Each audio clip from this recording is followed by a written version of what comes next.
반갑습니다. 여러분의 꿈속에 들어가 함께 억지로 걷게 만드는 꿈을 걷는 자입니다. 당신이 겪고 있는 그 현실이 누구에게나 똑같이 적용되는 유일한 사실이라고 믿으십니까? 우리는 모두 같은 세상을 보고 있다고 착각하며 살아갑니다. 하지만 우리는 세상을 있는 그대로 보는 것이 아니라 관점이라는 아주 특별한 색안경을 통해 자신만의 세상을 보고 있을 뿐입니다. 어떤 이는 절망이라는 검은 안경을, 어떤 이는 가능성이란 노란 안경을, 또 어떤 이는 과거의 상처라는 흠집을 난 안경을 쓰고 자신만의 꿈속을 헤매고 있는 것이죠. 오늘 저는 당신이 쓰고 있는 그 안경의 정체를 함께 마주하고 그 안경을 스스로 바꿔 끼는 법에 대해 이야기하려 합니다. 이것은 당신이 갇혀있던 세상을 부수고 새로운 세상을 창조하는 가장 근원적인 기술이 될 것입니다. 당신의 가장 깊은 꿈속에서 당신의 세상을 창조하던 그 관점의 실체를 함께 들여다볼 시간입니다. 당신의 세상은 진짜가 아니다. 우리는 흔히 현실을 직시하라고 말합니다. 하지만 우리가 현실이라고 부르는 그것의 진짜 정체에 대해 깊이 생각해 본 적 있으신가요? 우리는 모두 같은 하늘 아래 같은 땅을 밟고 살아가기에 우리가 보는 세상이 누구에게나 똑같이 존재하는 객관적인 사실의 총합이라고 믿곤 합니다. 하지만 이것은 우리가 빠져 있는 가장 거대한 착각일지도 모릅니다. 세상을 커다란 지도에 비유해 볼까요? 실제 지형, 즉 진짜 세상이 존재합니다. 하지만 우리 각자는 그 실제 지형을 보는 것이 아니라 저마다 다른 지도 한 장씩을 들고 세상을 살아갑니다. 어떤 사람의 지도에는 기회와 성공으로 가는 길만 크고 굵게 표시되어 있습니다. 반면 어떤 사람의 지도에는 위험과 실패라는 지역만 붉은색으로 강조되어 있죠. 어떤 지도는 어린 시절의 경험을 바탕으로 그려져 낡고 부정확하며 어떤 지도는 새로운 배움을 통해 계속해서 업데이트되는 최신 지도입니다. 우리는 결코 진짜 세상을 직접 경험할 수 없습니다. 우리는 오직 관점이라는 이름의 이 낡거나 새로운 지도를 통해서만 세상을 해석하고 경험하고 판단할 뿐입니다. 당신이 세상 살기 참 힘들다고 말한다면 그것은 세상이 정말로 힘든 곳이라는 객관적인 사실을 말하는 것이 아닐 수도 있습니다.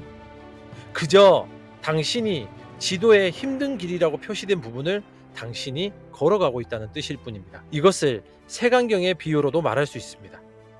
세상은 그 자체로 아무런 색이 없는 투명한 빛과 같습니다. 하지만 우리는 저마다 다른 색깔의 안경을 쓰고 그 세상을 바라봅니다. 불안이라는 푸른색 안경을 쓴 사람에게 세상은 온통 차갑고 우울하게 보입니다. 그는 사람들의 평범한 눈빛도 냉대를 읽어내고 고요한 침묵 속에서도 곧 닥쳐올 위기를 예감합니다. 분노라는 붉은색 안경을 쓴 사람에게 세상은 온통 부조리하고 자신을 공격하는 것들로 가득 차 보입니다.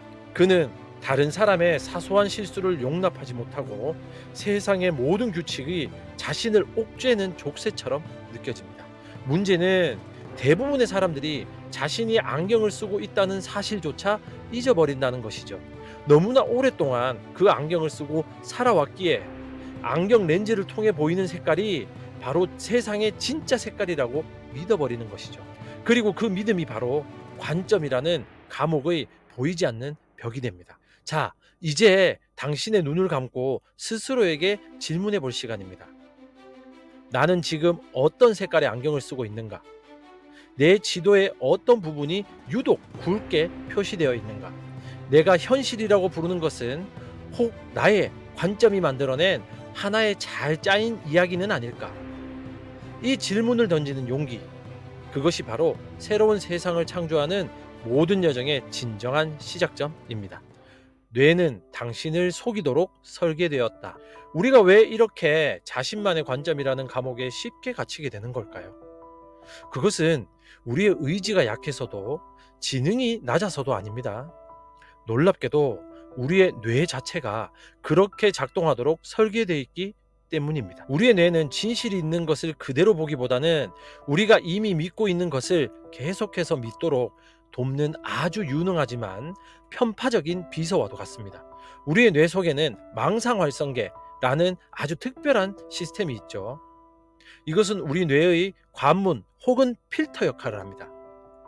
하루에도 수백만, 수천만 가지의 정보가 우리의 감각기관을 통해 뇌로 쏟아져 들어옵니다. 만약 뇌가 이 모든 정보를 하나도 빠짐없이 처리하려 한다면 아마 1초도 안 돼서 과부하로 타버릴 겁니다. 그래서 이 망상활성계는 우리가 중요하다고 여기는 정보에만 관문의 문을 열어주고 나머지는 모두 걸러냅니다. 그렇다면 무엇이 중요한 정보일까요? 바로 당신의 관점과 믿음입니다.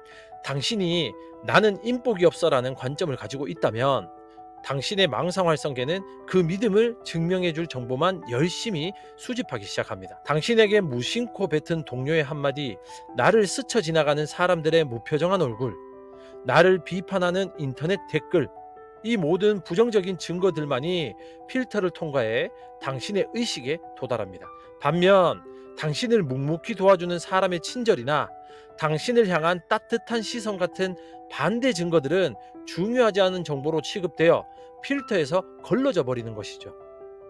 그 결과 당신의 세상은 정말로 인복 없는 세상으로 확증되어 버립니다. 이것이 바로 확증 편향의 무서움이죠. 우리는 객관적인 사실을 바탕으로 믿음을 형성하는 것이 아니라 이미 가지고 있는 믿음에 맞춰 사실을 짜집게 하고 왜곡하는 경향이 있습니다. 뇌는 일관성을 좋아하기 때문에 한번 형성된 믿음이나 관점을 바꾸는 것을 극도로 싫어합니다. 새로운 관점을 받아들이는 것은 뇌에게 엄청난 에너지를 소모하는 일이기 때문이죠. 그래서 차라리 기존의 관점이 맞다고 우기면서 그에 맞는 증거만 찾아 보여주는 것이 뇌 입장에서는 훨씬 더 효율적인 셈입니다. 결국 우리의 뇌는 우리를 돕고 있는 걸까요? 아니면 우리를 속이고 있는 걸까요? 대답은 둘 다입니다. 뇌는 우리가 생존하고 복잡한 세상에서 효율적으로 살아가도록 돕기 위해 필터링과 확증 편향이라는 장치를 사용합니다. 하지만 우리가 이 장치의 존재를 알지 못하고 무의식적으로 끌려다닌다면 우리는 평생 뇌가 만들어 온 작은 세상, 즉 관점이라는 감옥 안에서 스스로를 속이며 살아가게 되는 것입니다. 하지만 희망은 있습니다. 이 모든 시스템의 주인은 바로 나 자신이라는 사실이죠. 내가 나의 뇌에게 새로운 중요 정보를 입력해 줄 수 있기 때문입니다. 이제부터 나는 세상의 좋은 점과 사람들의 친절함을 찾아보겠어라고 의식적으로 선언하고 그 증거들을 찾아 나서는 순간 당신의 망상활성계는 새로운 필터링을 시작할 것입니다. 당신은 당신 뇌의 주인이 될 수 있습니다.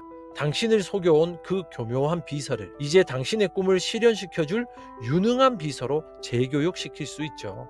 그 첫걸음은 내 뇌가 나를 속일 수도 있다는 사실을 겸허하게 인정하는 것에서부터 시작됩니다. 모든 것은 중립에서 시작된다. 우리의 뇌가 우리를 속이는 방식을 이해했다면 이제 우리는 그 감옥에서 벗어날 가장 근원적인 열쇠를 손에 쥘 수 있습니다. 그 열쇠의 이름은 바로 모든 사건은 그 자체로 아무런 의미가 없는 중립 상태라는 것을 깊이 깨닫는 것이죠. 세상에 일어나는 일들, 예를 들어 비가 온다, 차가 막힌다, 시험에 떨어졌다, 누군가 나를 비판했다와 같은 사건들은 그 자체로는 결코 좋거나 나쁜 것은 아닙니다. 그것은 그저 색깔도 맛도 온도도 없는 텅 빈 그릇과 같습니다. 그 텅 빈 그릇에 슬픔이라는 감정을 담는 것도, 기회라는 감정을 담는 것도, 분노라는 감정을 담는 것도 오직 우리 자신, 즉 우리의 관점입니다. 고대 로마의 철학자이자 황제였던 마르쿠스 아우렐리우스는 그의 명상록에서 이렇게 말했습니다. 만약 당신이 외부의 어떤 것으로 인해 고통받는다면 그 고통은 그 자체 때문이 아니라 그것에 대한 당신의 평가 때문이다. 그리고 당신은 언제든지 그 평가를 바꿀 힘을 가지고 있다. 이것이 바로 스토아 철학의 핵심이자 인간이 가진 가장 위대한 자유입니다. 우리는 우리에게 일어나는 사건들을 통제할 수 없습니다. 하지만 그 사건에 대해 우리의 반응과 해석은 온전히 통제할 수 있습니다. 예를 들어 볼까요? 당신이 운전하는 중에 다른 차가 갑자기 끼어들었습니다. 이것은 자극입니다. 대부분의 사람들은 이 자극에 대해 분노라는 자동적인 반응을 보이죠. 경적을 울리고 욕을 하고 하루 종일 기분을 망치죠. 하지만 이 자극과 반응 사이에는 아주 짧지만 분명한 공간이 존재합니다. 그 공간 속에서 우리는 우리의 관점을 선택할 수 있습니다. 저 운전자가 초보이거나 아주 급한 일이 있나 보구나. 나라도 그럴 수 있지. 사고 나지 않은 게 어디야. 다행이다. 이렇게 다른 관점을 선택하는 순간 당신의 반응은 분노가 아닌 이해와 안도가 됩니다. 똑같은 사건이 당신의 선택에 따라 지옥에서 천국으로 바뀐 것입니다. 이 선택의 힘을 가장 극명하게 보여준 인물은 나치의 강제 수용소에서 살아남은 정신과 의사 빅터 프랭클입니다. 그는 인간의 모든 것을 빼앗을 수 있는 지옥 같은 환경 속에서도 단 하나 인간에게서 결코 빼앗을 수 없는 것이 있음을 발견했습니다. 바로 주어진 환경에 어떤 정신적 태도를 취할 것인가를 스스로 선택할 수 있는 인간의 마지막 자유였죠. 그는 이렇게 말했습니다. 자극과 반응 사이에는 공간이 있다. 그 공간에 우리의 반응을 선택할 수 있는 자유와 힘이 있다. 그리고 우리의 반응에 우리의 성장과 행복이 달려 있다. 우리의 삶은 이 자극과 반응 사이의 공간을 어떻게 활용하느냐에 따라 달라집니다. 어떤 사람은 그 공간을 인지하지 못한 채 평생을 외부 자극에 따라 자동적으로 반응하는 꼭두각시 인형처럼 살아갑니다. 다른 사람의 말 한마디에 천국과 지옥을 오가고 뜻대로 되지 않는 상황에 쉽게 좌절하고 분노하며 자신의 에너지를 소모합니다. 하지만 어떤 사람은 그 공간의 존재를 알고 그 안에서 멈추어 서서 의식적으로 자신의 반응을 선택합니다. 그들은 사건의 주인이 되고 감정의 주인이 되며 마침내 자기 인생의 주인이 됩니다. 당신을 힘들게 하는 것은 무엇입니까? 당신의 배우자입니까? 아니면 배우자의 행동에 대한 당신의 판단입니까? 당신을 괴롭히는 것은 당신의 가난일까요? 아니면 가난은 불행이라는 당신의 관점입니까? 모든 것은 중립에서 시작됩니다. 당신이 그 중립의 그릇에 어떤 의미를 담을지 선택하는 순간 당신의 세상이 창조됩니다. 이 위대한 선택의 자유를 온전히 당신의 것으로 만드십시오. 과거를 치유하는 이야기의 힘.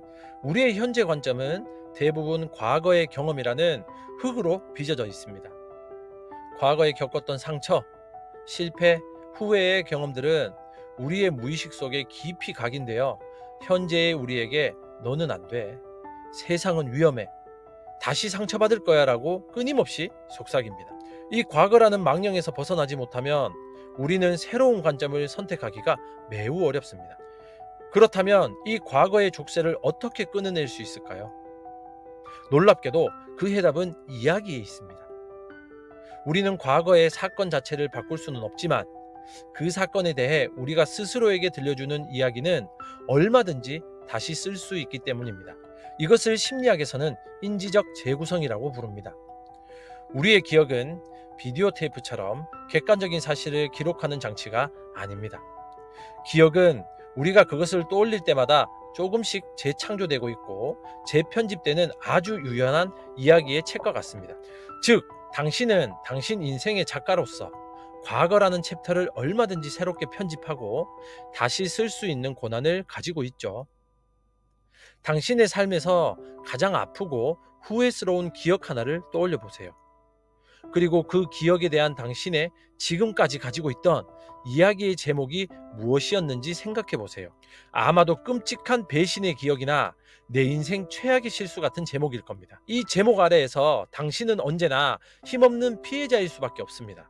이제 당신은 작가가 되어 그 이야기의 제목과 내용을 완전히 바꾸는 겁니다. 주인공은 나를 피해자가 아닌 시련을 통해 무언가를 배우고 성장한 영웅으로 재설정하는 것이죠. 예를 들어 믿었던 친구에게 사기를 당해 전 재산을 잃었다는 피해자의 이야기를 나는 비싼 수업료 덕분에 사람을 꿰뚫어 보는 지혜와 돈의 소중함을 뼈저리게 배웠다. 그 경험이 없었다면 나는 평생 순진한 생각만 하다가 더 큰 실패를 겪었을 것이다. 그 사건은 나를 더 강하고 현명한 사람으로 만들기 위한 시련이었다. 라는 영웅의 이야기로 바꾸어 쓰는 겁니다.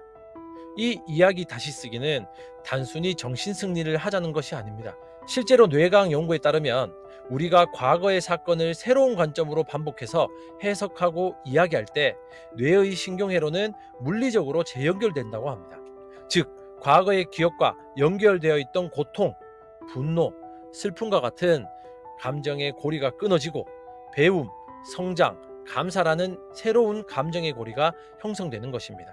이 훈련을 어떻게 실천할 수 있을까요? 첫째, 당신의 아픈 기억을 글로 직접 써보는 것입니다. 처음에는 피해자로 감정을 모두 쏟아내세요. 그리고 잠시 시간을 가진 뒤 이번에는 관찰자나 작가의 시점에서 그 사건을 통해 주인공이 무엇을 얻었는지, 즉 내가 무엇을 얻었는지 초점을 맞춰 다시 한번 글을 써보는 겁니다. 둘째, 신뢰할 수 있는 사람에게 당신의 새로운 이야기를 들려주는 것입니다. 예전에는 그 일이 상처라고만 생각했는데 지금 생각해보니 그 일 덕분에 제가 이런 걸 배우게 된 것 같아요 라고 말해보세요. 자신의 입으로 새로운 이야기를 선언하는 순간 그 이야기는 더욱 강력한 힘을 갖게 됩니다. 과거는 당신의 발목을 잡는 족쇄가 아닙니다. 어떻게 해석하느냐에 따라 당신을 더 높이 날아오르게 할 디딤돌이 될 수 있습니다. 당신의 아픈 과거를 더 이상 원망하지 마세요. 대신 그 과거에게 물어보세요. 너는 나에게 무엇을 가르쳐 주기 위해 찾아왔었니? 그 대답을 찾는 순간 당신은 과거의 상처를 치유하고 현재를 온전히 살아갈 힘을 얻게 될 것입니다. 당신의 손에 든 펜으로 당신의 모든 과거를 위대한 성장의 서사로 다시 쓰세요.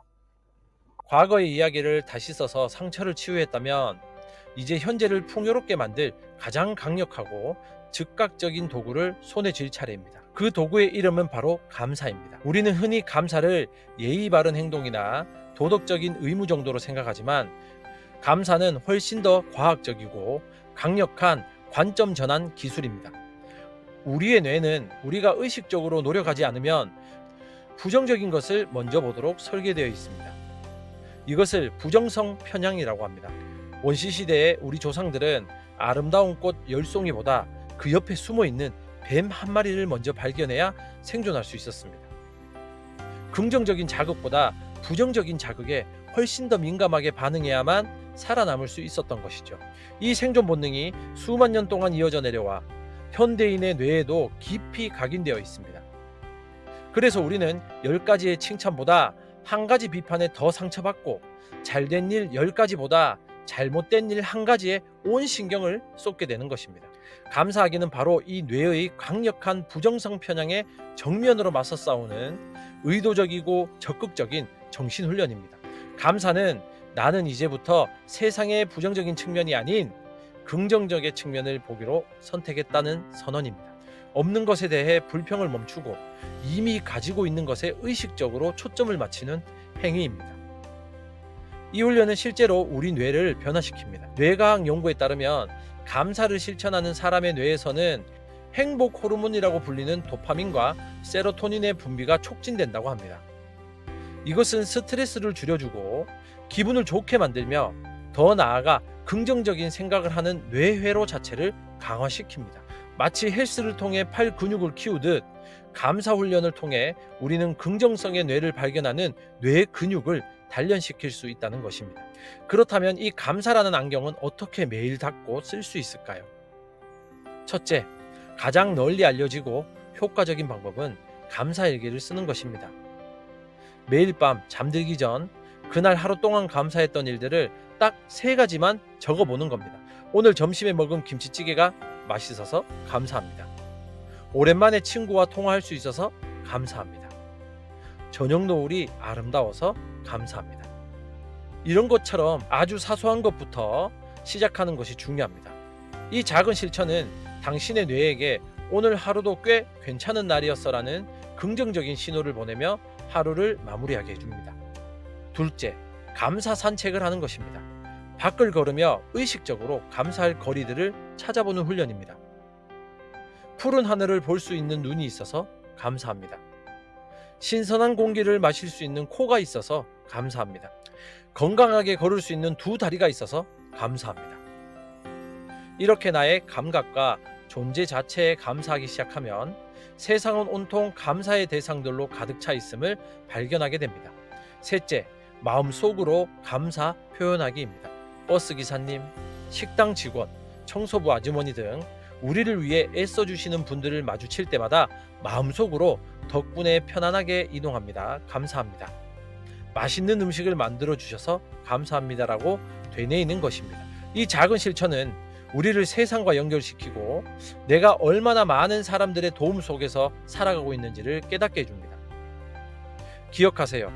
당신이 가진 것이 많아서 감사하는 것이 아니라 감사하기 때문에 가진 것이 많아지는 것입니다. 감사의 안경을 쓰는 순간 당신이 불평했던 바로 그 현실이 사실은 이미 풍요로움으로 가득 차 있었다는 것을 깨닫게 될 것입니다. 결핍의 관점을 풍요의 관점으로 바꾸는 가장 위대한 기술, 감사를 통해 당신의 현재를 천국으로 만드시길 바랍니다. 오늘 우리는 관점이라는 렌즈를 통해 우리가 사는 세상이 어떻게 창조되는지를 함께 들여다보았습니다.